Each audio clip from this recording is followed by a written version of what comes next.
Hi, everyone. My name is Sally Thurston. I work here at the Maynard Library and have been a member of the Friends of the Library for a very long time. So we'd like to thank the Friends for their support, as well as we are co-hosting this event with the Maynard Council on Aging. This is Amy. She'll be talking to you in just a minute. So we have a couple pieces of business. We're going to hold all the questions till the end. So in the room, we'll let people talk, but then we're going to probably repeat the question just so that people on Zoom can hear. And everyone on Zoom, you should be using the Q&A function. Just type those in as we go along, and we'll get to them at the end after Doug is done presenting. So we have one more piece of business. Because this is a COA program, we need to do a quick demographic. So if you're willing to answer, feel free. It helps them to know who's over 60 and under 60. So we're just going to say, if you're over 60, raise your hand. What if you're 60? Right, Raise up. Okay. Okay. And I'll put a poll up for the people on Zoom. It's just a one question. It's anonymous on Zoom. We just appreciate having that information. It helps with that. Yeah, the state makes the state happy. Okay, you heard that we're recording tonight. I will get that posted to our YouTube channel and out in the world, and I'll send the link out as soon as that's ready. So it's my pleasure to introduce Amy Lovelace from the COA. Yeah, There you go. thank you. So I'm Amy Lovelace. I'm the Council on Aging Director. I'd like to welcome all of you to what I know is going to be an amazing presentation tonight. Let me introduce Doug. Doug Tallamy is the T.A. Baker Professor of Agriculture in the Department of Entomology and Wildlife Ecology at the University of Delaware, where he has authored over 100 research publications and has taught insect-related courses for 41 years. Chief among his research goals is to better understand the many ways insects interact with plants and how such interactions determine the diversity of animal communities. His book, Bringing Nature Home, was published by Timber Press in 2007. The Living Landscape, co-authored with Rick Dark, was published in 2014. Nature's Best Hope, a New York Times bestseller, was released in February 2020. And his latest work, The Nature of Oaks, was released in March 2021. And last year we had the honor of having Doug do a presentation on the nature of oaks, which was really quite good if you were able to see it. So with no much further ado, Doug wanted me to make it short. I'll turn it over to Doug. Welcome, all right. Doug. Thank you, Amy. Yeah, time flies. I've actually been at the university 44 years now. I'm interested in that poll. If there's anybody under 60 watching, that would be interesting to me. Okay, enough of that. Let's talk about nature's best hope, or at least my idea of what nature's best hope is. And I'll give you a spoiler, I guess they call it. You're nature's best hope. So I'm really going to tell you about why I think that you are nature's best hope.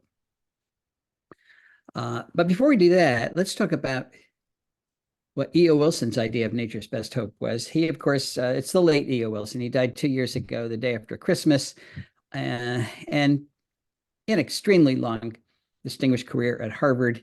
And one of the things that was consistent throughout that long career was his love of life on planet Earth, his love of biodiversity, and his many, many, many efforts to save it.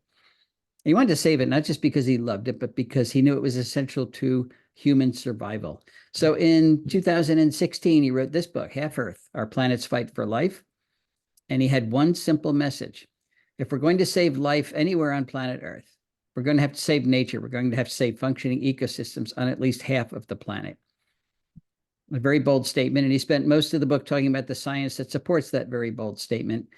But then he ended the book. He didn't spend a lot of time telling us how we were going to save life on half of planet Earth. Of course, to a conservation biologist, that's a great idea. We'll just put half the Earth aside and everything that's in trouble can be in that half and we can be in the other half and it'll be great. Problem is half of terrestrial Earth is already in some form of agriculture and I don't see that disappearing anytime soon.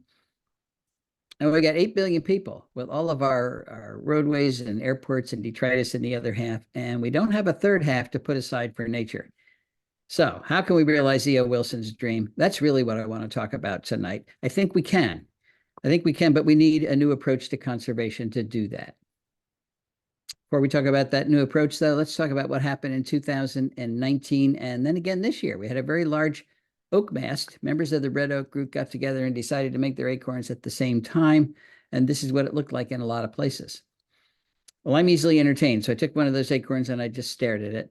And I was rewarded because an insect started to chew its way out of the acorn. First, it chewed a little hole for its head. Then it forced its head through there. Then it forced its entire body through that hole. It was a tight squeeze. And after it leaves the acorn, it's a dangerous time for this insect because it's good to eat. A lot of things are after it. So it gets to safety by wiggling and squirming beneath the soil surface. That takes about, 30 seconds. And once it's underground, it stretches in all directions and forms a chamber. And within that chamber, it converts itself to a pupa, and then surprisingly stays in that underground chamber as a pupa for 2 years. After 2 years, comes out as an acorn weevil. That's what an acorn weevil looks like. A lot of people think weevils have big noses because it looks like they do, but that's actually an extension of the head capsule. The mouth parts are way down here at the end of that extension. They take those mouth parts and chew a hole into the center of the acorn, turn around and lay an egg in the hole, and that is how the larva gets into the acorn. Why do they spend 2 years underground? Why don't they come out the next year the way most insects would? Well, it takes red oak acorns 18 months to complete their development. So if they came out the next year, there wouldn't be enough acorns for them.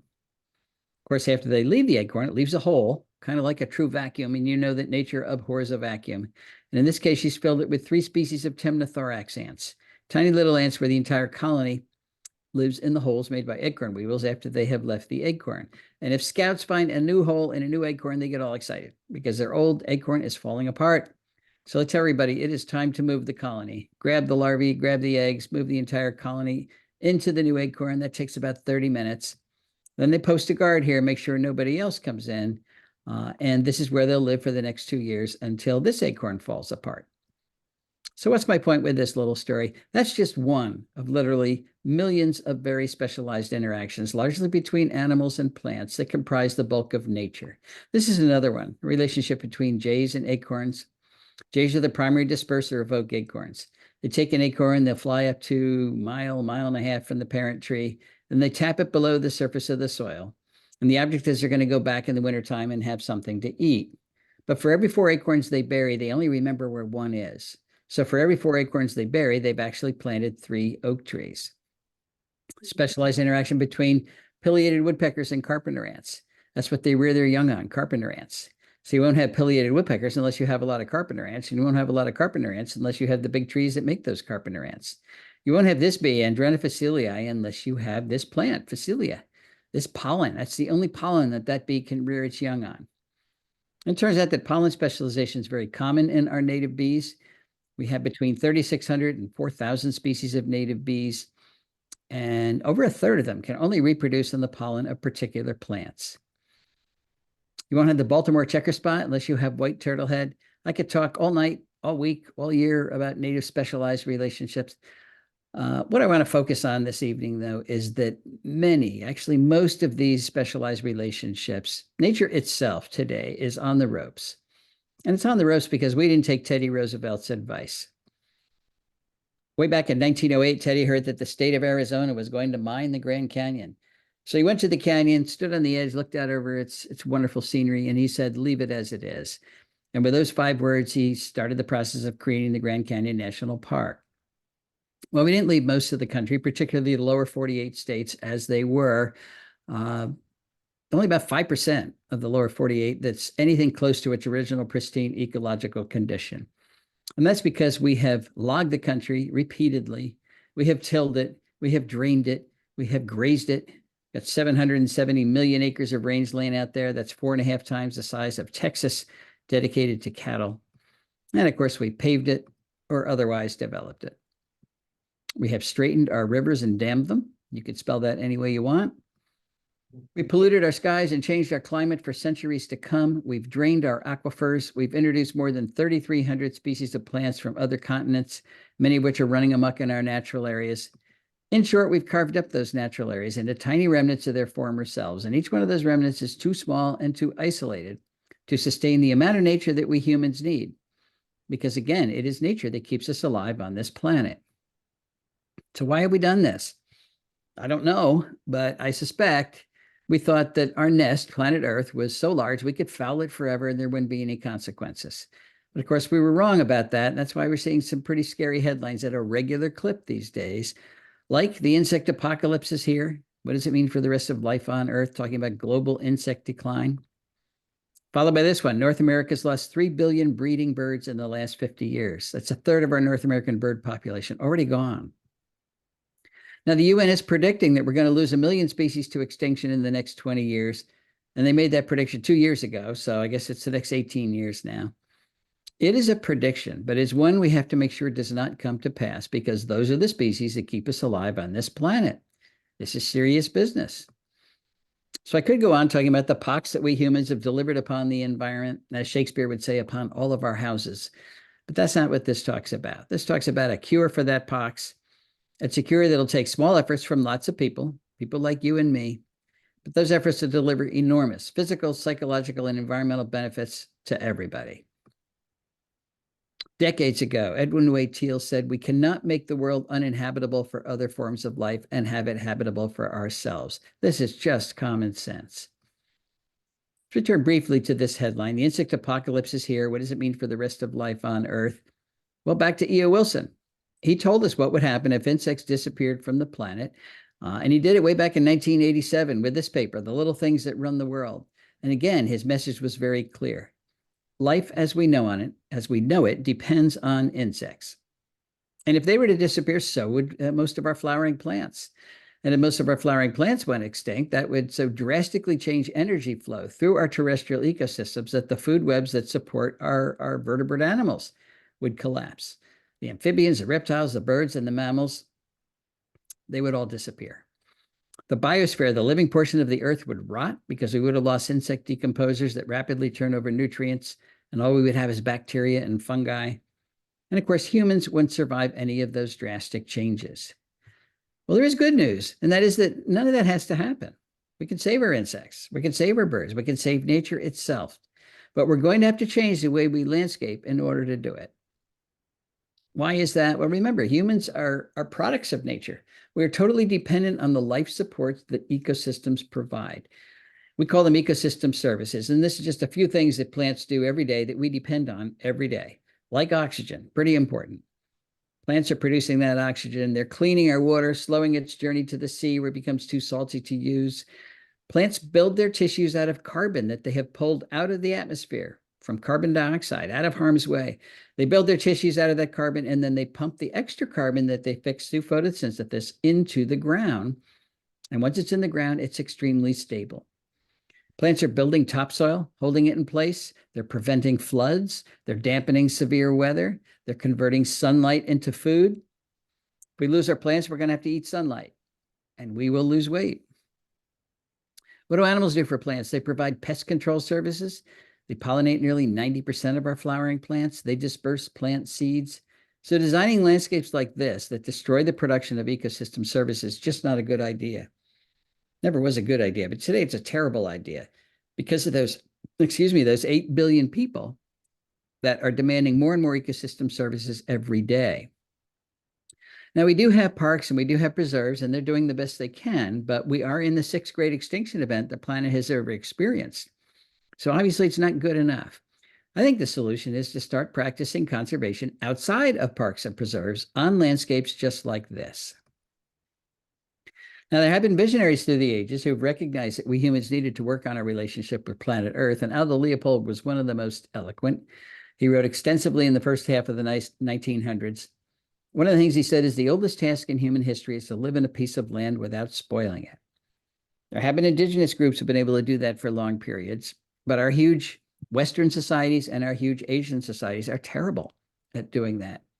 We habitually take more from the earth than it has to offer, completely wrecking an area, going to another area, doing the same thing, not sustainable behavior.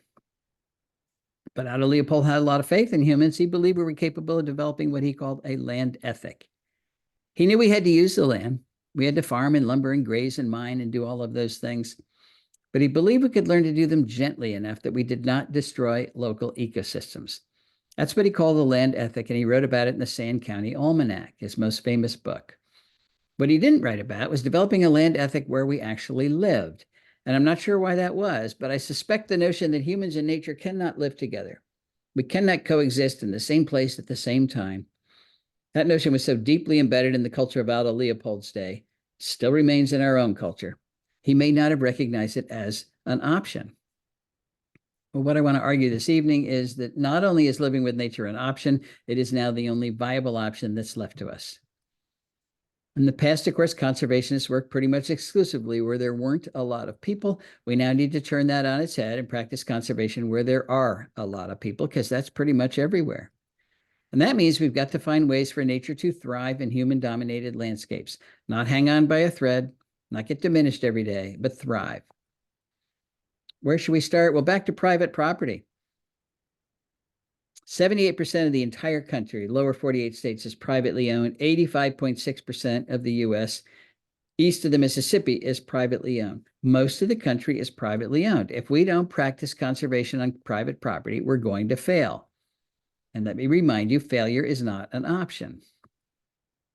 Now, when I use the word conservation, I'm not using exactly the way I mean. We do want to conserve any bits of nature that are left out there. That's been our conservation model for the last century, and we want to keep doing that as much as we can, but it's obviously not good enough. So we have to go beyond conservation into restoration. We have to rebuild nature in as many of those places as we've destroyed it as possible. And somebody will say, well, gee, you're never going to put it back together again exactly the way it was. And they're probably right. But that's not necessarily the goal. We can reunite enough of those specialized interactions that I opened the talk with to create functional ecosystems once again, even if it's not exactly what was on a particular space at some point in the past. But to do that, we have to start with the building blocks.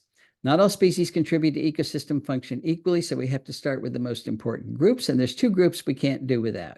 One is the flowering plants, and of course the pollinators that allow those plants to reproduce. They are capturing energy from the sun and through photosynthesis, turning it into the food that supports just about all the animals on the planet. Now, most of the animals on the planet, the vertebrates anyway, do not eat plants directly. They eat something that ate plants. That something is typically an invertebrate.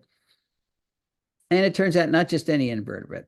Most of them are insects, but not any insects. It is caterpillars that are transferring more energy from plants to other animals than any other type of plant eater.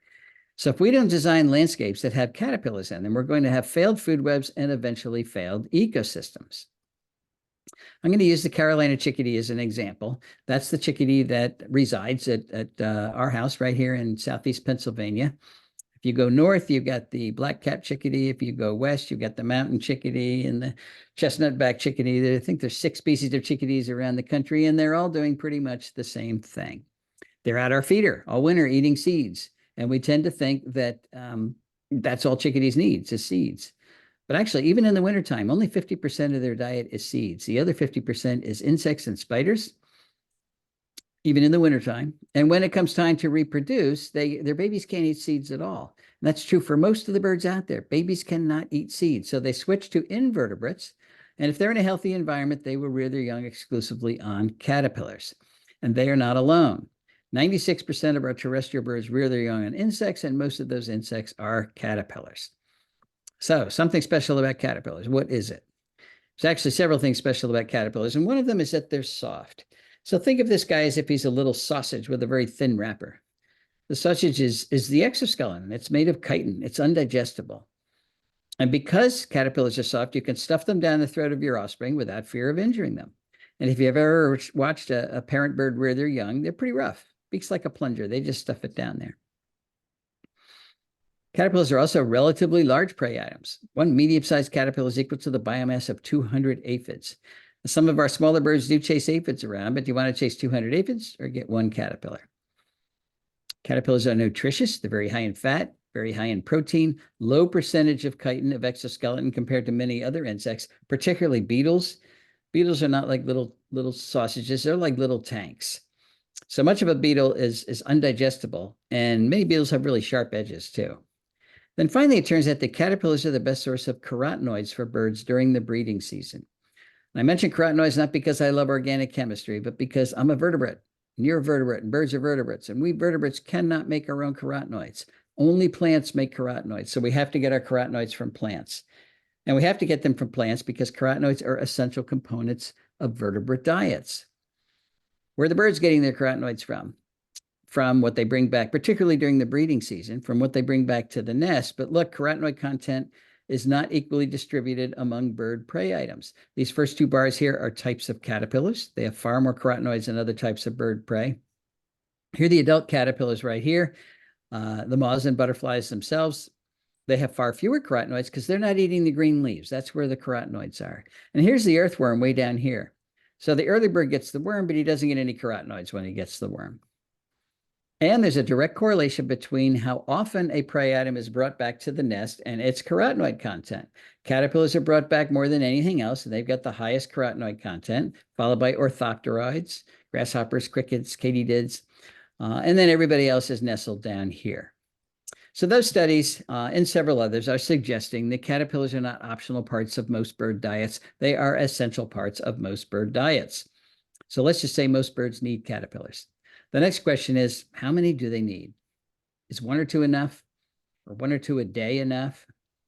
It's a good question. So let's go back to Carolina chickadees. There's a lot of data on Carolina chickadees. How many caterpillars does it take to make a Carolina chickadee? 1 or 2 is not enough.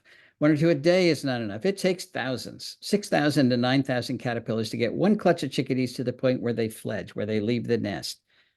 And after they leave the nest, the parents continue to feed them caterpillars another 21 days, but they're flying all around, so nobody's been able to count them. But you're talking about tens of thousands of caterpillars required to get 1 nest of a bird that's 1/3 of an ounce, 4 pennies worth of bird, to independence. And of course, after they're independent, they keep eating caterpillars. And if you want chickadees to nest in your yard, to be able to reproduce in your yard, you've got to have all those caterpillars in your yard, because chickadees are only foraging about 50 meters from the nest. And that is true for most of the birds out there. They forage very close to their nest. They are not flying 5 miles down the road to the nearest woodlot. And if we landscape in a way that does not include all those caterpillars, that's called insect decline. And it's really looking like insect decline is one of the major causes of the bird declines that people are measuring. We went to the original data set of Rosenberg et al. That's the Smithsonian group who said that we've lost 3 billion breeding birds in the last 50 years.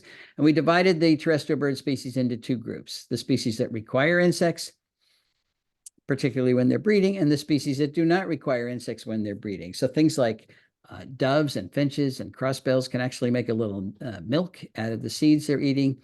That's what they rear their young on. And look, they didn't lose any numbers at all in the last 50 years. But the species that require insects lost on average 10 million individuals per species. This doesn't prove cause and effect, but it does suggest that if you take away bird food, you lose the birds. And look, it's not just tiny birds that need insects. This is a kestrel eating a white-lined sphinx. And it's not just birds. This is a ornate box turtle in the Midwest. They used to be common. They used to chase armyworm and cutworm populations around and eat hundreds of caterpillars a day. So we need to raise the bar about what we ask our landscapes to do. In the past, we've asked them to do one thing, and that's be pretty. Now we're going to ask them to do 2 things: be pretty and ecologically functional at the same time. And that's not going to happen unless we put caterpillars back in our landscape. So how do you add caterpillars to your landscape? Well, you add the plants that support those caterpillars. Seems like pretty straightforward. But there is a catch, and that is that most plants do not support a lot of caterpillars. So we have to be fussy about it, have to be fussy about which plants we choose for our yards, and we have to be fussy about which plants we choose because the insects themselves are fussy about it. And the monarch butterfly is a perfect example. You can have all the calorie pear and all the privet and all the boxwood and all the burning bush and all the barberry and all the ginkgos and all the hostas, all the things we typically landscape with in our yards, and you won't make a single monarch butterfly. The only thing that's going to make a monarch butterfly is one of the milkweeds. That is called host plant specialization. And it turns out that most of the insects that eat plants are host plant specialists. They can only eat particular plants. Why is that? Well, plants have made them specialized. Plants don't want to be eaten. They want to capture the energy from the sun and use it for their own growth and reproduction. So they've loaded the leaves with nasty tasting chemicals, secondary metabolic compounds that make those leaves either bitter or downright toxic. And it's a really effective defense that keeps most of the insects of the world from eating most of the plants of the world, which is why it's green out there in the summertime. It's not because there's no insects out there to eat those plants. It's because most of the insects that are out there cannot eat most of the plants. They are too well protected. But we do know that insects eat plants. So how do they do that? How do they get around those chemical defenses? Well, this is where the specialization comes in. 90% of the insects that eat plants are host plant specialists. They can only eat plants for which they have adaptations that allow them to get around those chemical defenses. Specialized enzymes that store and excrete, detoxify those compounds, behavioral adaptations and life history adaptations that minimize the insect's exposure to those compounds. But it takes a long period of evolutionary history with those plant lineages for all those adaptations to fall into place. And once they do, the insect is locked into eating that particular plant. So if we take the milkweeds out of our yards and replace them with hostas, for example, the monarch's not going to be able to start eating hostas. They're locked into eating milkweeds, which means they have two choices in that case: fly away and find milkweeds someplace else, or starve to death. Turns out there's three kinds of plants out there. There's plants that contribute energy to local food webs. There's plants that do not contribute energy to local food webs. And there's plants that remove energy from local food webs. Best example of a contributor in 84% of the counties in which they occur is one of the oaks. They are contributing more energy to local food webs than any other plant genus by far. Good example of non-contributor would be a ginkgo biloba from Asia. It's a good ornamental plant, pretty fall color, but nothing eats a ginkgo. So it's not adding any energy to that local food web. And a good example of a detractor would be Callery pear, Bradford pear, or any of the invasive ornamentals that are not passing on a lot of energy, but they are escaping from where we plant and becoming major invasive species in our natural areas, pushing out the native plants that do support food webs. So that's how they're removing energy from local food webs. All I'm trying to say here is that plant choice matters. If we're trying to design functional ecosystems, it's not going to happen unless we have functional food webs in those ecosystems, and that's not going to happen unless we choose the right plants. And I'm going to give you three examples of how well this works when we do choose the right plants, starting with my house, our house. My wife lives here too. In Oxford, Pennsylvania, this is where we moved in the year 2000 to it was on a farm that was broken up into 10-acre lots. Very old farm, been farmed almost 300 years. And the last thing they did was mow it for hay. So our job was to rebuild the ecosystem on this defunct farm, which we had never done before. So we didn't know what we were doing. But I did want to see if I planted the host plant of a particular caterpillar, for example, would it come, find my property, and start to make a living here? And the first thing I tried was the Canadian owlet. I'd never even seen a Canadian owlet before. That's what the adult looks like. Well, you're not going to have Canadian owlets unless you have meadow rue. That is their host plant, and we didn't have any meadow rue. I'm sure it was here 300 years ago before the area was farmed to death, but meadow rue long gone. So I got some seeds from someplace, planted them. They grew very nicely. But this was early on, and I actually had very little faith that Canadian owlets would be able to find my patch of meadow rue. Come out of nowhere. So I didn't even go out and check it for about 2 months after I planted it. But then I was walking by for another reason, and I looked over. It was covered with Canadian owlets. They had found it right away. I'm still impressed with that. So now we have a good population of Canadian owlets and meadow rue. So we've added 2 species to the property. The restoration has begun. Same story with the goldenrod stowaway. This beautiful moth actually has nothing to do with goldenrod. That's a misnomer. It's a specialist on this plant, Biden's aristosa, ditch daisy. We didn't have any Biden's aristosa, but I did know where there was some Bidens in a power line cut about 14 miles away. So I got some seeds, planted them. They grew very nicely. As a matter of fact, last summer they took over my front yard. That's okay.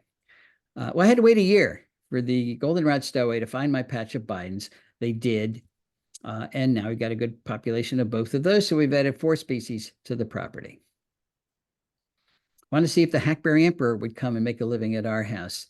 Not because it's the most beautiful butterfly in the world, but because it belongs here. Well, as its name suggests, it's a specialist on hackberry, on Celtis. We didn't have any hackberry. So I got a couple of hackberry trees. I planted them. I had to wait 4 years for the hackberry emperor to find my hackberry, but they did. And now we have a good population of both of those. So we've added 6 species, and that is how the restoration proceeded. I did not plant goldenrod, came in on its own. Along with it came many of the things that require goldenrod, like the beautiful brown-hooded owlet, the Arcidura flower moth, the goldenrod leaf miner, the distinct Sparaginothus, the goldenrod gall moth. There are 110 species of moths that use goldenrod in the mid-Atlantic states. I planted Virginia creeper. Yes, Virginia creeper. I hear some people don't like it, but I don't know why. It's a great native plant. It's got good fall color. It's a good ground cover. It can climb our trees without girdling them, without pulling them down. It makes valuable berries for the birds in the fall. And by valuable, I mean they are high in fat. Our migrating birds need sources of fat, and our overwintering birds need sources of fat. And these berries came from tiny little inconspicuous flowers. You don't even know when Virginia creeper's in bloom until you see this big cloud of native bees around it. Turns out that Virginia creeper is a great pollinator plant. So remember, when you're making a pollinator garden, you're making it for the pollinators. If it's not big and showy for you, that's okay. I planted Virginia creeper because it's the best host plant for the large sphinx moth caterpillars that are a primary component of cardinal diets. Things like the Pandora sphinx and its beautiful adult, the lettered sphinx, the hog sphinx, the abbot sphinx, all on Virginia creeper.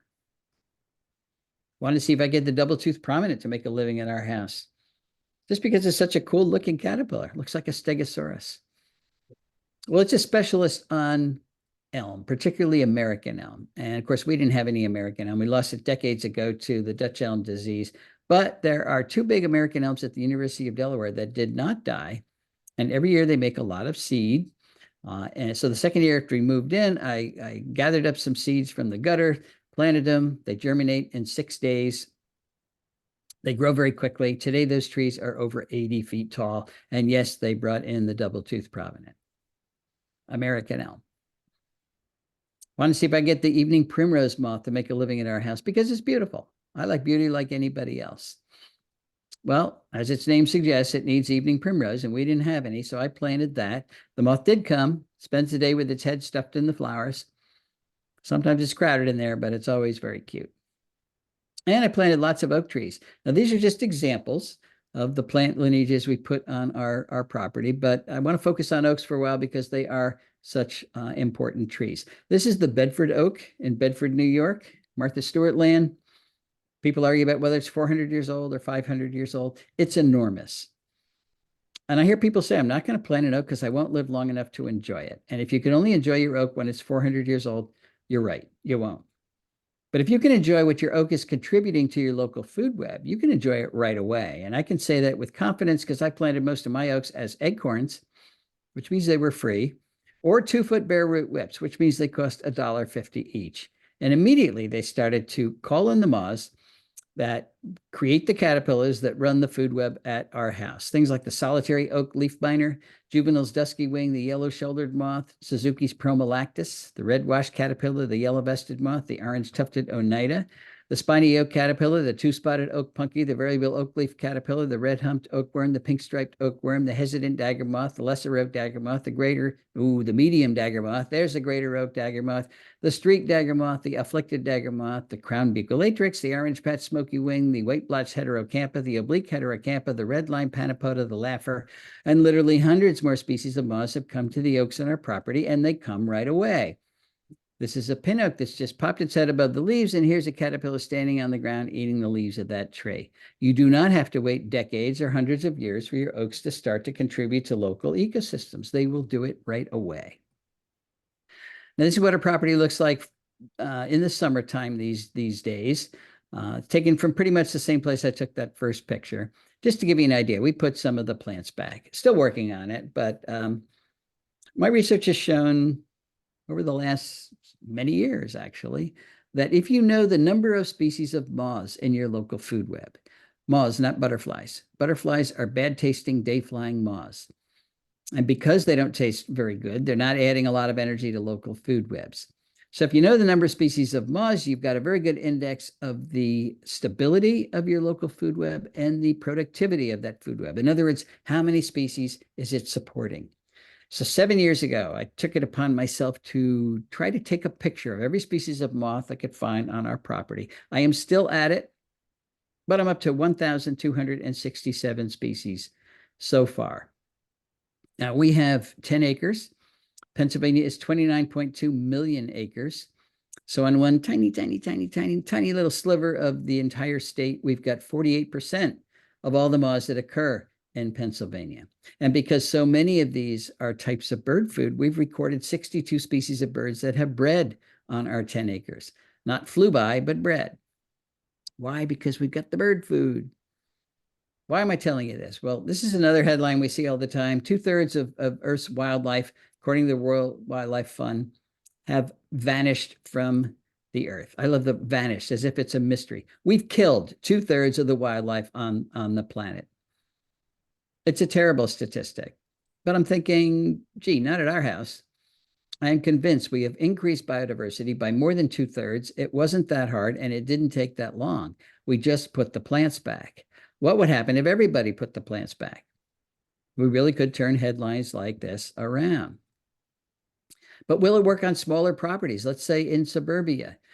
Great question. So let's go to Margie and Dan Terpster's house in Kirkwood, Missouri.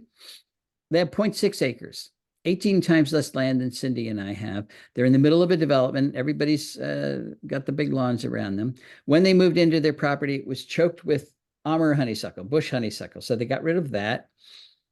They planted 70 species of native plants, put in a water feature that they call a bubbler, and then they started to count the birds that are using their yard, and they are up to 154 bird species using their yard, including 35 warbler species, an amazing number. Compare that to our house, we've only recorded 8 warbler species at our house. So does it work on smaller properties? Absolutely.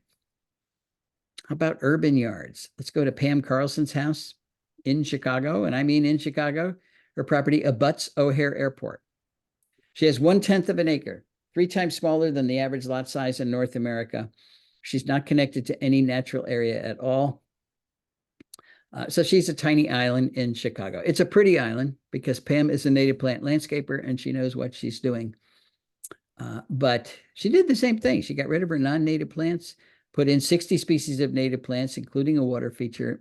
And then she sat back, she says, with a glass of wine, and started to count the birds that are using her yard. And she's up to 125 bird species that have used her yard, including a woodcock. There's Pam's woodcock. So if you haven't seen a woodcock lately, go to Pam's house in Chicago. All right, there's 4 things we need to think about if we're going to succeed in a big way, and we want to succeed in a big way. And one of them is we've got to talk about those big lawns. Last figure I saw was 44 million acres of lawn in this country. That is an area bigger than all of New England dedicated to an ecological deadscape. Why do we do that? Well, it's a status symbol. We love neatness, and we need to display our Halloween decorations and our Christmas decorations. But what if we cut the area of lawn in half? We're not going to get rid of it. It's still the perfect plant to walk on. It's a great cue for care. But let's cut the area in half. Let's take spaces like this and turn them into this. I got this picture from Dan Getman in Missouri. I've never met Dan, but he had this big lawn and he started putting the plants back. So he wanted me to see what it looked like. Let's make the math simple. Let's say we got 40 million acres. We're going to cut that in half. That will give us 20 million acres that we can restore ecological function on right at home. And that'll be enough to create a new national park. We're calling it Homegrown National Park. And it'll be bigger than the Adirondacks, plus Yellowstone, plus Yosemite, Grand Tetons, Canyonlands, Mount Rainier, North Cascades, Badland National Park, Olympic National Park, Sequoia National Park, plus the Grand Canyon, plus Denali, which is huge, plus the Great Smoky Mountains. Add up all this parks, still less than 20 million acres. So Homegrown National Park will be the biggest park in the country. What do you get when you put a park at home?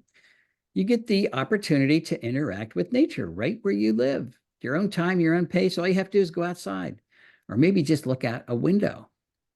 You can avoid crowds. You know, if you go to a real national park, 375 million people, that was the figure last year, will be there with you. So I know what you're really going to interact with. It's free. There's no admission fee. It's never closed, no matter what pandemic or government closure comes down the pike. No travel hassles. You get to experience the natural world alone. And I think the alone's really important. You're trying to develop for the first time or reestablish a personal relationship with Mother Nature, not mediated by somebody else. And this is particularly important for our poor kids who are suffering from nature deficit disorder, according to Richard Louv. So we're trying. We get 30 kids, we put them on a bus with a teacher, and they drive for an hour, go to a natural place. They walk around for an hour. The teacher tells them not to touch anything. And they get back in the bus and they go home. And that's their experience with the natural world, which I'm sure is better than nothing. But it's really been an experience with 30 other kids and a teacher telling them not to touch anything. If they have some part of nature right where they live, all they have to do is go outside, get to know it, fall in love with it alone. No parental supervision. If we hover over our kids, we are sending the message that this is dangerous stuff. This is something you should fear. That is not the message we want to send to the future stewards of the planet. If they're afraid of being a steward, if they don't know what good stewardship is, if they don't love being a steward, they're going to be lousy stewards. And we can't afford any more lousy stewardship. Maybe they will learn how to hunt lizards. And I'm learning this from my own granddaughter, Zoe, who lives in Hawaii on a very modest patch of nature. It's a piece of lawn with a hedge. But there are no lizards there. And when she discovered that, she sent me this picture to explain how you catch lizards. You get on the ground and you cover yourself with leaves and sticks so the lizard can't see you coming. Then you crawl very slowly towards the lizard. No smiling. This is serious business. You can wear your best dress. That's okay. But you sneak up on the lizard. You catch the lizard. You put it in an aquarium. You learn how to take care of that piece of nature. You fall in love with that piece of nature. Now, I don't think Zoe's going to be crawling on the ground in her best dress, catching lizards the rest of her life. I don't think. She sent me this picture, so who knows? But I guarantee she's going to remember these interactions with nature the rest of her life, and I guarantee she's going to be a good steward of the planet because of it. And you can join Homegrown National Park. It's a real thing.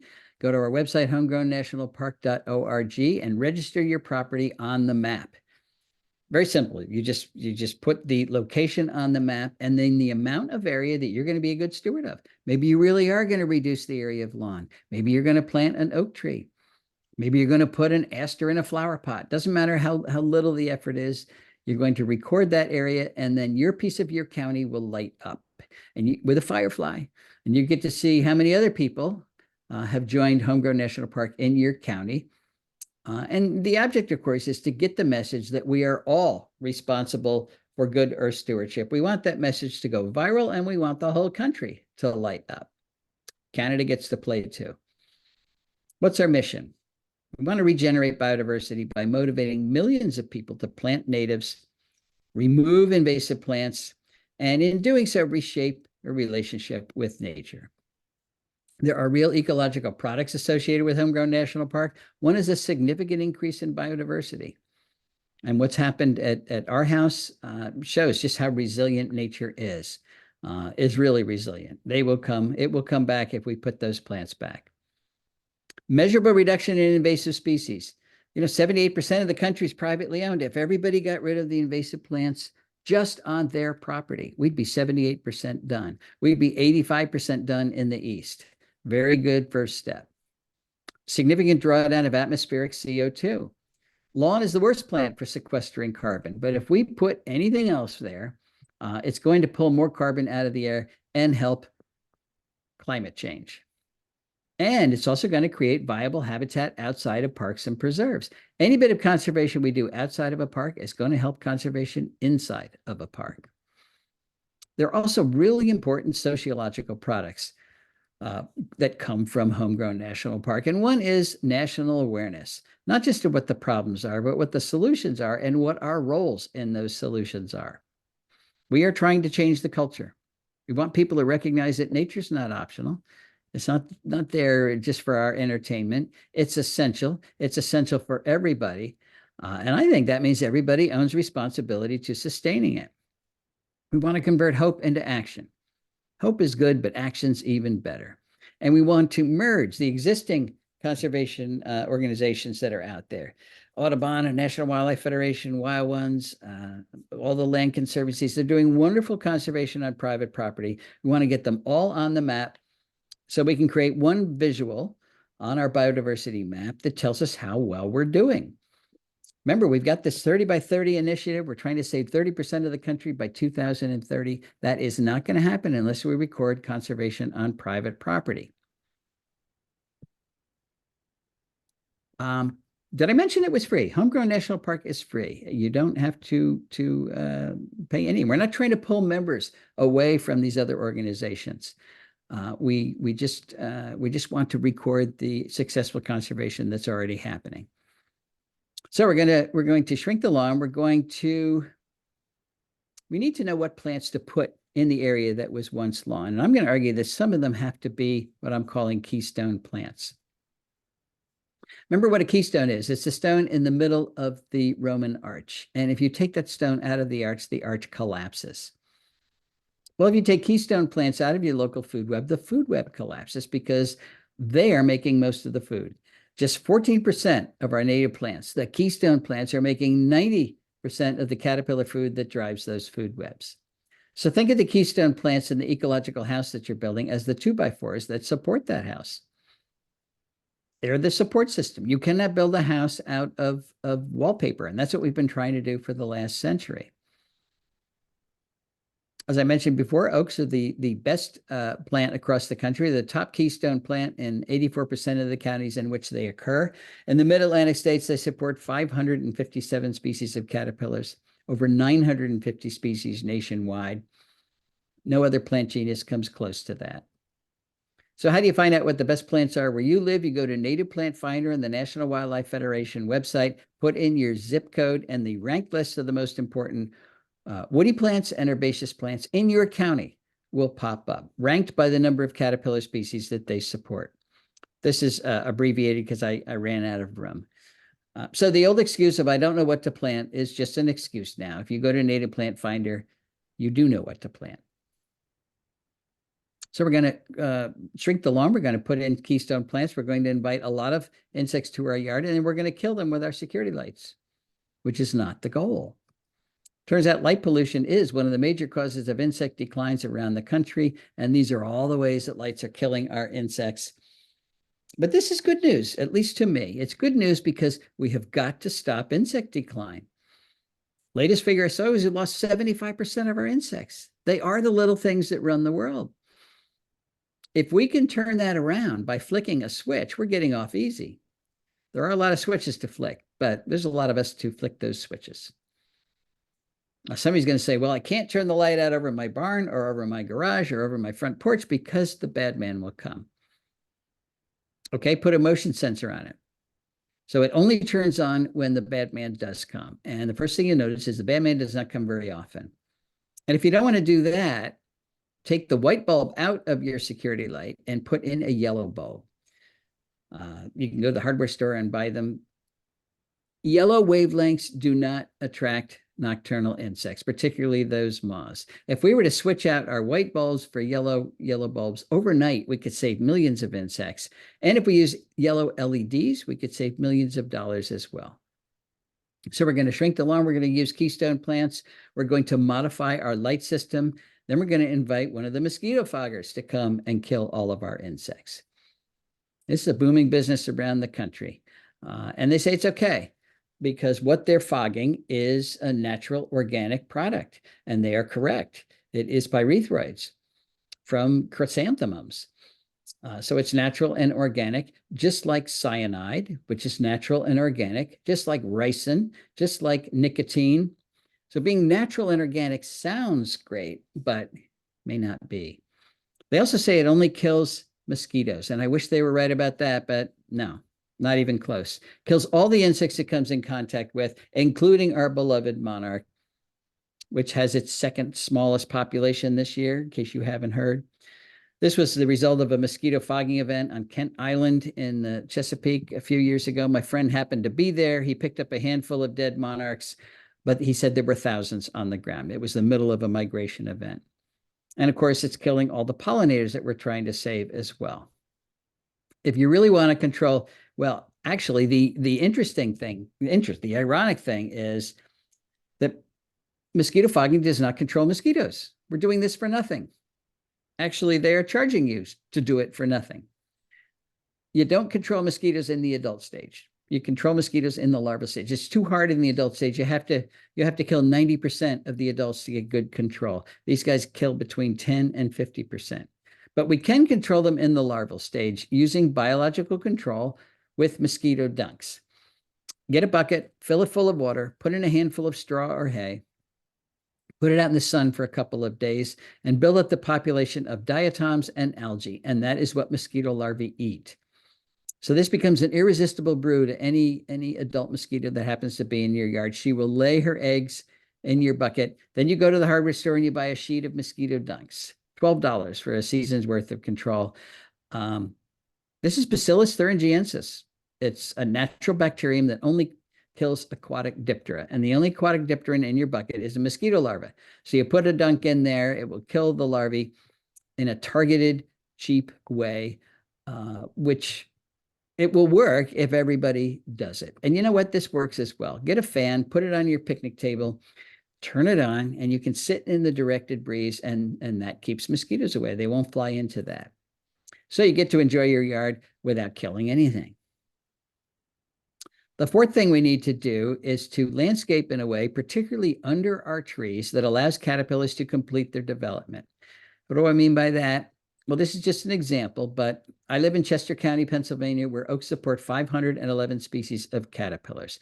A few of them, like the polyphemus moth, complete their development on the tree. The caterpillar eats the leaves, then it spins a cocoon, and then it emerges as an adult, and then it does it all over again. Everything happens on the tree. And I wish everything did that, but most species don't. 94% of them will finish growing as caterpillars and then drop from the tree and wiggle beneath the soil to pupate underground, or they spin a cocoon in the leaf litter that's under the tree. And that's the problem. There is no leaf litter under the tree. We don't tolerate it. It's messy. And we mow and compact the areas under our trees so that they are rock hard, which makes it really hard for those caterpillars to get underground. And that makes these ecological traps. They're calling in the adults, they'll lay their eggs, the caterpillars grow, drop down, and die. And I'm convinced the way we landscape under our trees is, or the way we don't landscape under our trees, is another major cause of insect decline around the country. The cement landscape obviously is not the answer either. Now, this is what most people do. You've got a tree in your yard. I've got a grad student, Emma Jonas, doing great work now measuring how well caterpillars do in a situation like this, but I guarantee they're going to do better in a situation like this, a layered landscape. This becomes soft landing. The caterpillars drop down. The primary thing is going on here is that the soil is not compacted. Nobody's mowing it. Nobody's walking on it. So caterpillar survivorship will be much higher in a landscape like this or like this. This is how you shrink the lawn. You put interesting beds of plants around your trees. The bigger, the better. Your trees are going to love it, and so will those caterpillars. Use your native ground covers liberally, things like wild ginger. This is native pachysandra. There's the Virginia creeper I was talking about as a ground cover. Golden seal, mayapple, foam flower, ferns. If you can see the ground, you don't have enough plants. Green mulch is the way to go. Again, your trees will love it, and so will those caterpillars. Former grad student Desiree Narango did some wonderful work with chickadees in the suburbs of Washington, D.C.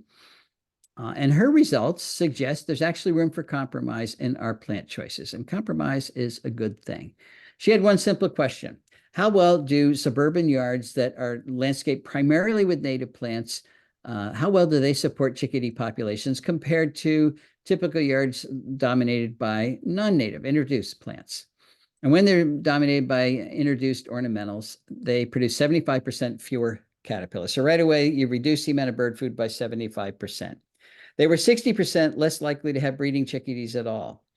So everybody had a nest box up, but the chickadees would come and look around and say, gee, there's not enough food here. We're not even going to try to breed.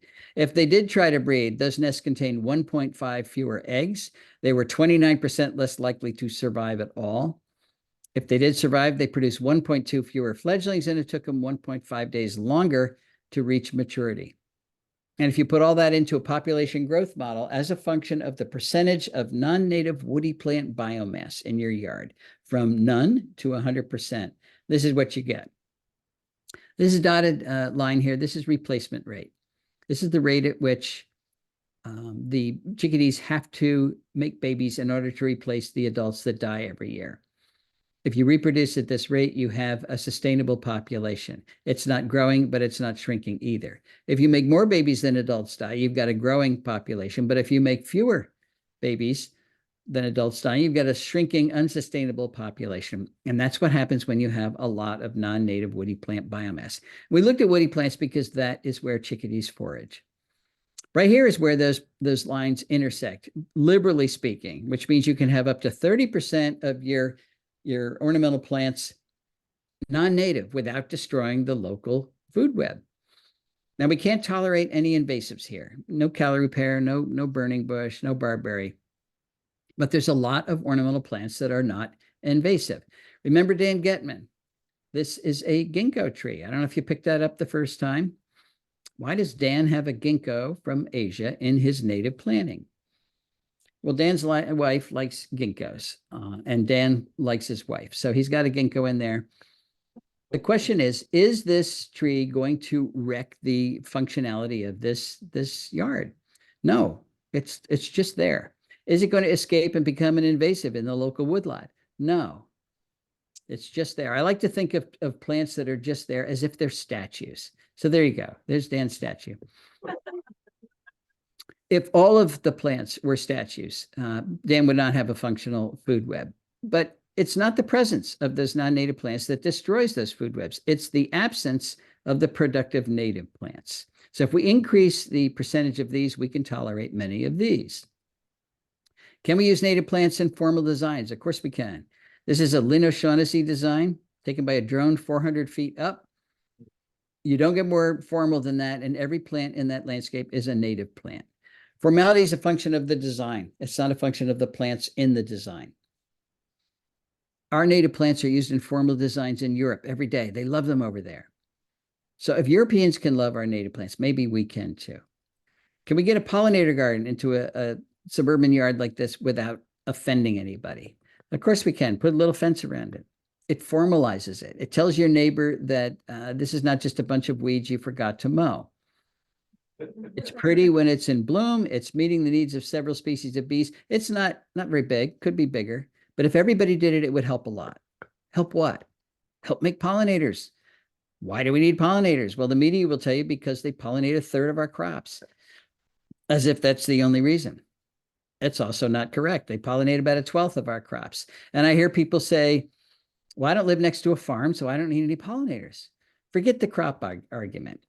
We need pollinators, and we need pollinators everywhere we need plants because they're pollinating 80% of all plants and 90% of all flowering plants. If we lost our pollinators, we'd lose 80 to 90% of the plants on the planet. That is not an option. How about this? Drew Latham design, much bigger. Imagine the amount of life supported here versus the amount of life supported here. Seems like a no-brainer. Can municipalities help us live with nature? Yes, they can, and more of them are doing it. Minnesota's been doing it for years now. They've got a cost-sharing program that encourages homeowners to reduce or replace their lawn with appropriate Minnesota prairie plants. It's very popular. Pennsylvania's got a similar plan now. Virginia's starting one, so it's really starting to catch on. There's an island off of Florida, I think it's Marco Island, that is paying homeowners to allow burrowing owls, listed species, to burrow in the front yard. This is the way the Endangered Species Act should have been written, with carrots rather than sticks. If you have an endangered species on your property, we're going to pay you to take care of it rather than fine you if you use your property. Everybody would want an endangered species. Put a bounty on these invasive ornamentals like Bradford pear. That's what St. Louis, Missouri did, Fayetteville, Arkansas, North Carolina. If you take out a calorie pear, you get a free tree replacement. Public utilities are giving people $100 coupons to use water-efficient native plants. And of course, the big lawn reduction programs in the far west, particularly California, you now get $3 per square foot. This is going up. $3 per square foot rebate for every square foot of lawn that you remove and replace with a xeric planting. And if you want more information on all of these programs, memorize that.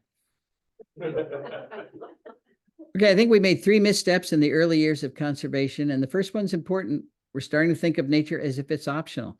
It's not that we don't like it. We like nature. We like to go bird watching or ride our bikes or just walk, but it's not essential. And if it's not essential, when push comes to shove, when resources are in short supply, which is always, nature takes a back seat.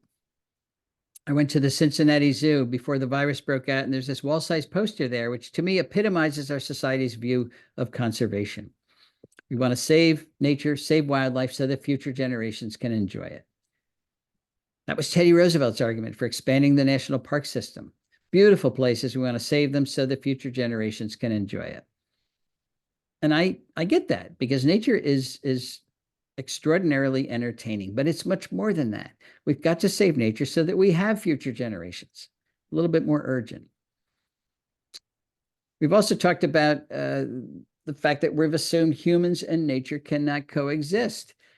But if we restrict conservation just to the places where there's not a lot of humans, we're going to fail, because those places are too few, too small, and too isolated. David Quammen has a great analogy between a Persian rug and an ecosystem. This is a functional Persian rug. That's not 71 Persian rugs. That's 71 rug fragments, none of which are acting like a Persian rug, and that's what we've done to our ecosystems.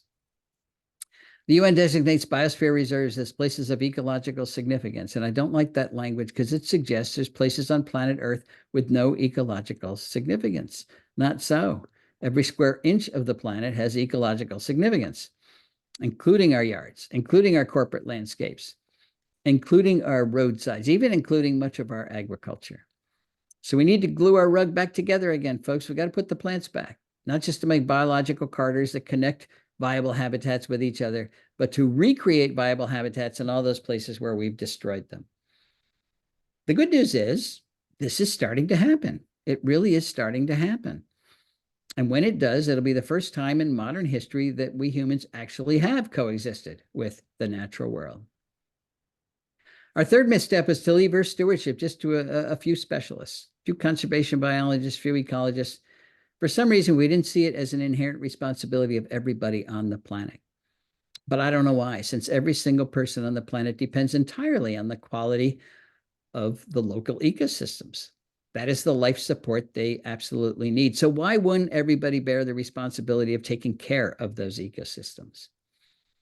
Stan Rushworth, a Cherokee elder, once said, the Western settler mindset was, I have rights. The mindset of indigenous people is, I have obligations. You are not born with those mindsets, you're taught them. We've been very good at teaching this. We've been terrible at teaching our kids and our peers that we all have obligations to good Earth stewardship. That doesn't mean you have to save biodiversity for a living, but you can save it where you live. And if you do, it empowers you. More and more people recognize that the planet has some real environmental issues, but they feel powerless. What can one person do? Well, one person can shrink the lawn. One person can use keystone plants. One person can plant a pollinator garden. One person can remove the invasive plants from their property. One person can modify their light system. One person can fire Mosquito Joe. One person can do a whole bunch to revitalize the ecosystem on their property and then enhance their greater local ecosystem instead of continuing to degrade it. And it also shrinks the problem down to something that's manageable for each one of us. Don't think about the entire planet's problems. You get depressed. Just think about the piece of the earth that you can influence. If you own property, it's obvious. That's where you start. If you don't own property, help somebody who does. Help a land conservancy, help a park or preserve. They're all underfunded. They're all understaffed. They will love you as a volunteer. So as a property owner or a volunteer, each one of us has the power, and we certainly have the responsibility to fix dead landscapes like this. Whether or not we decide to do so is going to determine nature's fate and then ultimately our own. So I think I've convinced my grandchildren that you are nature's best hope. I hope I've convinced you as well. Thanks very much.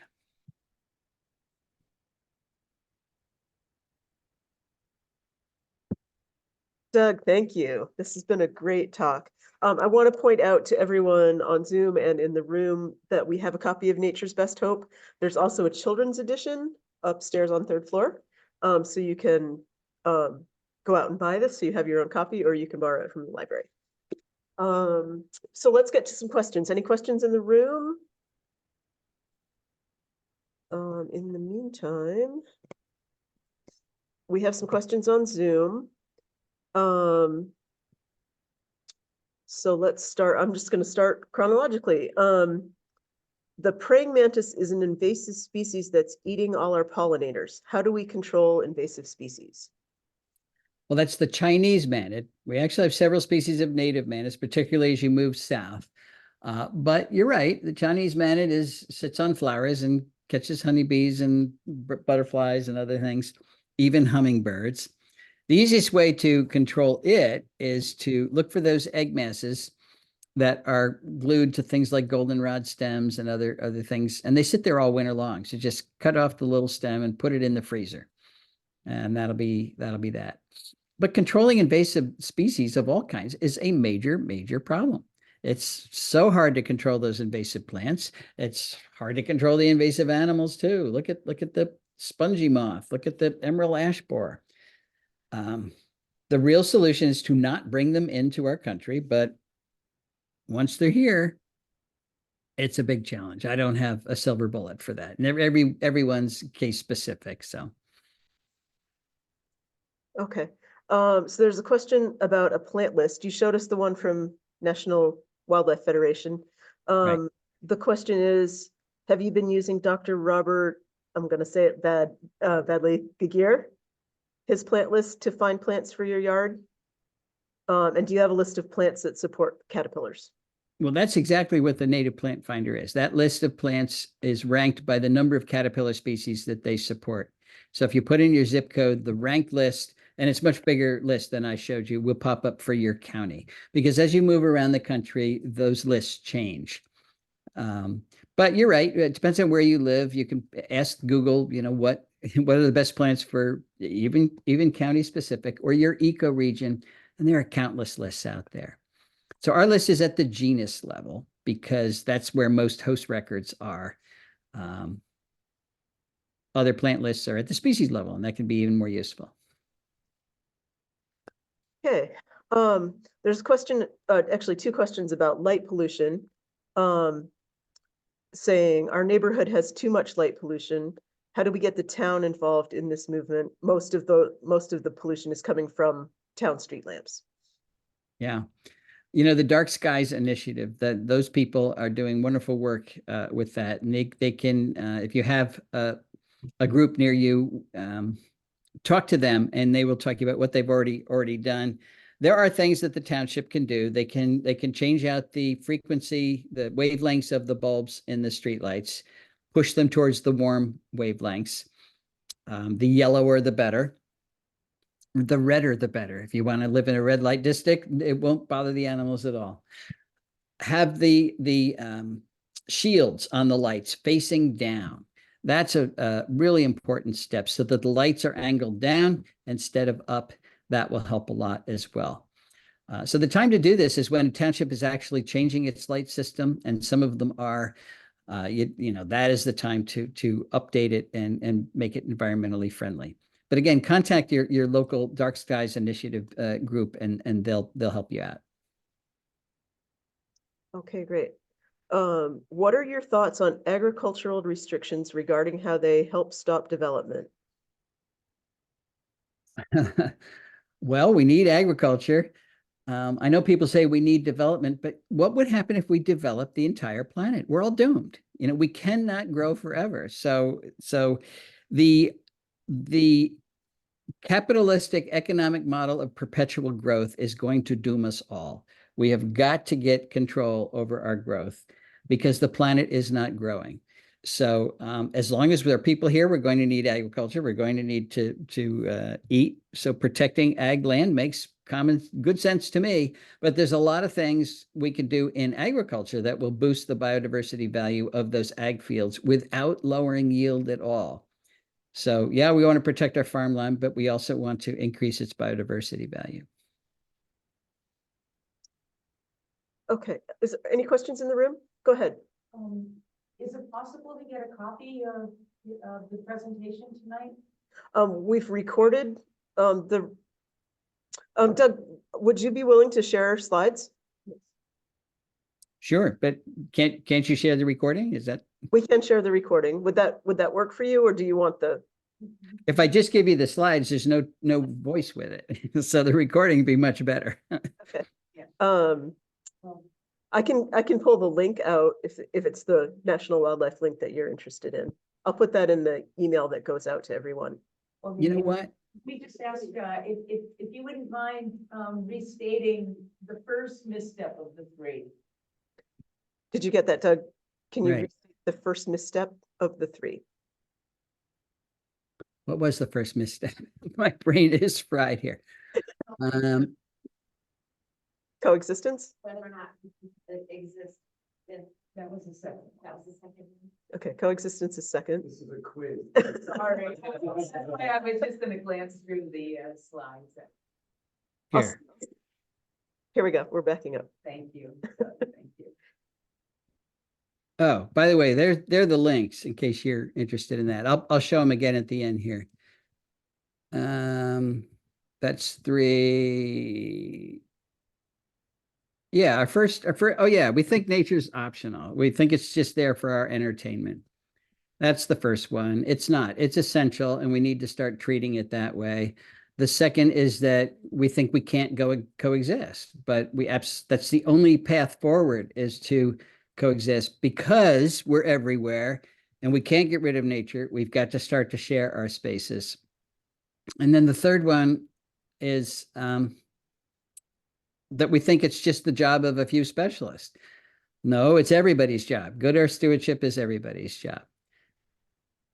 And there are those links. Okay, take pictures quick. Go ahead, Glenn. I just looked at the book and I want to say thank you for including a lot of photographs and illustrations because I think that'll make it a lot easier for people in today's world where things are so visual to understand what you're talking about instead of just a book full of text, which is a lot less attractive.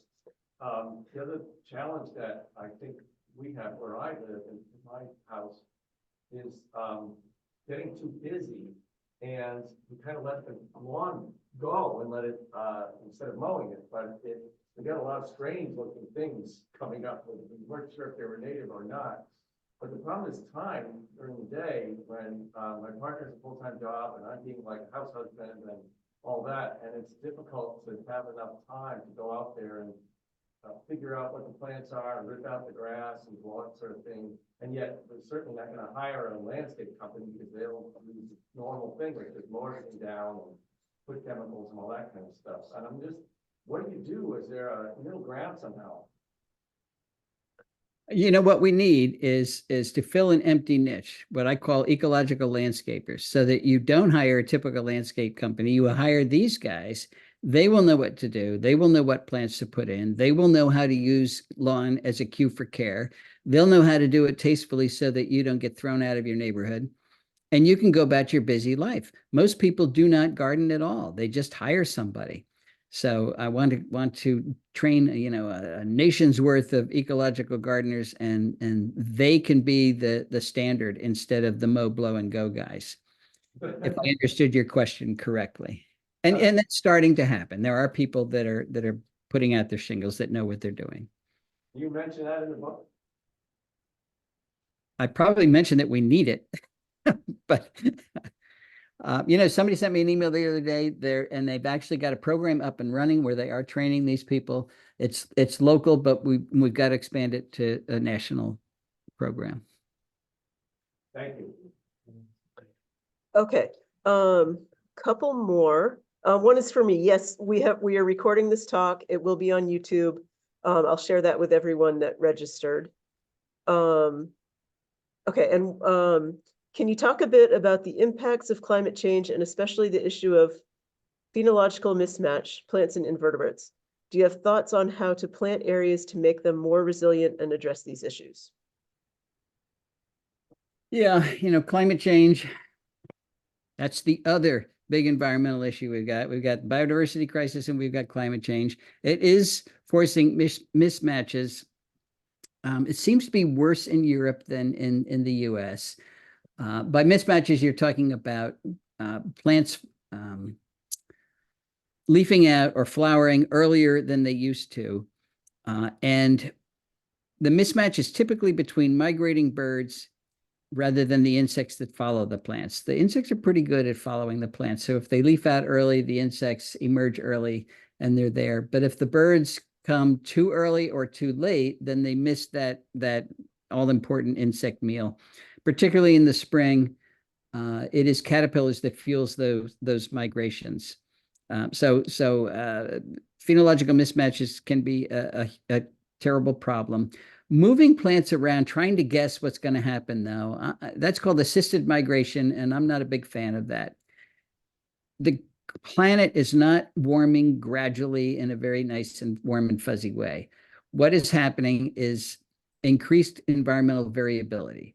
The jet stream is going crazy, going like this. So when it goes up, it gets hotter than normal. And when it goes down, it gets colder than normal. And when it's colder than normal, remember that polar vortex that went all the way down into Mexico a couple of years? It even killed native plants in the Rio Grande Valley. It got so cold. That's still happening. As a matter of fact, it's happening more frequently now. So if we start moving southern plants up, they're going to suffer greatly from that. And if we move plants a good distance, we're moving them away from the animals they co-evolved with. So the things that need those plants are left behind. So, we've created big problems here, but I'm hoping that the genetic variability inherent in our plants will be sufficient to allow them to adapt to these wild swings that we have. Okay, so we have some questions and comments in the chat. There are several people encouraging people to get involved with Green Maynard. They're taking up some of these issues. And it's local and it's your neighbors. Eve says, I encourage everyone to find out more about what Massachusetts is doing to protect biodiversity at mass.gov/biodiversity. I'll put that in the email that goes out to everyone. We have a question from Maine. This is Liza. I'm in Maine. We have the brown-tail moth and lots of oak. If you get the hairs on your skin, you can have an awful rash that lasts for weeks. How can we get rid of them in a way that's ecologically sound?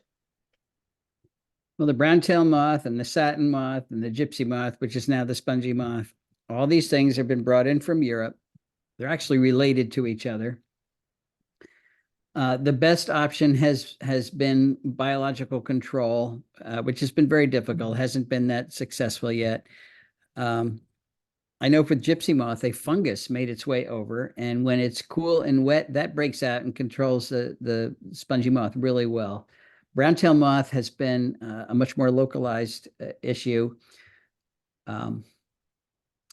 So we need to bring in natural enemies, either diseases or the parasitoids, the little wasps that control it.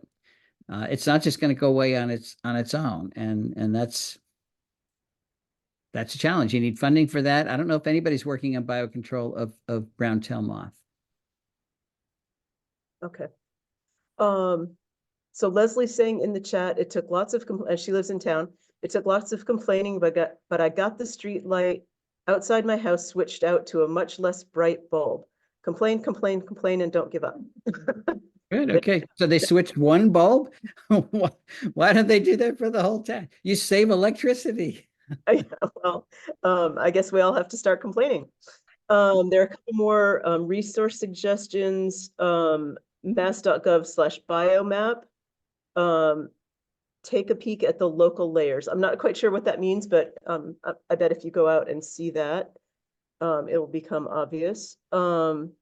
There's more information here on the Dark Skies Initiative. Green Maynard's blog. Sorry, things jumping around. Green Maynard's blog, greenmaynard.org/post/Dark Skies Initiative has some information about that. Let's see. Kathy is saying, I replaced grass with native plants about 20 years ago and have identified 120 birds in the yard. There you go. Yeah. Let me just go back to check the Q&A here. Okay. Any more questions in the room? The quote that I mentioned too, is it possible to swing back to that slide? about your obligation to steward as opposed to your right Oh, to do what you want the on your native, property. While Doug is scrolling, I'll point out that the book has lots of pictures of the caterpillars that went by really fast and they're identified. So in case you didn't catch all those, you have the opportunity in the book. Oh, rats. The settler, is that the one you just went by? That one?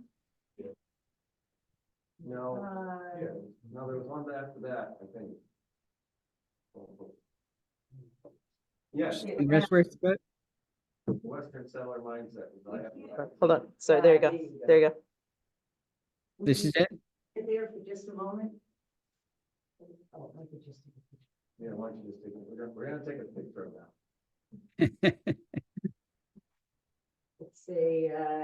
It's very applicable in a number of situations for stewardship.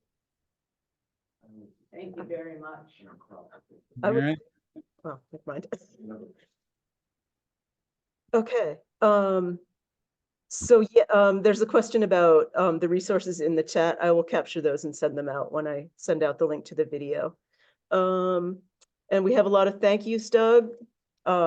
This has been very inspiring and it's nice to have practical things that we can do so we don't get depressed. Right. I, it's I think you said think locally, not globally, because it's too much to take on. You know, the empowering part of this is you get to see the results. Mhm. And if I ask you to cure climate change tomorrow, you could do some wonderful things, but you won't see the results. But if you plant an oak tree, you will see the results and you'll see them fast. So Yeah, that's encouraging. I love the picture of the little right. seedling with a Standing caterpillar. on the ground. Yep. All right. If there aren't any more questions in the room, or in the queue, oh, one more. Just one more, and that is, it sounds like are there a lot of people behind you, Doug? Is this, on this website and all, is this a movement of sorts that you're, establishing? Yeah, that's the idea anyway. We've got, I think it's almost 40,000 people that have signed up to Homegrown National Park at this point. Now we want millions, so we're going in the right direction. Over 100,000 acres are recorded on the map. But the functional map has only been up for about 2 years, so we're moving and it's accelerating. So I would call it a national movement. You know, I've been talking about this for 20 years, and I do see the needle moving. Whether you join Homegrown National Park or not, a lot of people are interested in sharing their spaces with nature, and that's what it's all about. So. Is that mentioned in the book, the Homegrown National Park thing? Is that the name of the book? There's a Mentioned. chapter in Nature's Best Hope called Homegrown National Park. Okay. Good. All right, so let's hold up the book. There you go, everyone. And remember, there's a children's version as well. That's right. That's right. So on behalf of the Maynard Public Library and the Maynard Council on Aging, Doug, thank you very much and good night, everyone. And I'll get an email out to everybody as soon as I can. All right. Thanks, everybody. Bye-bye.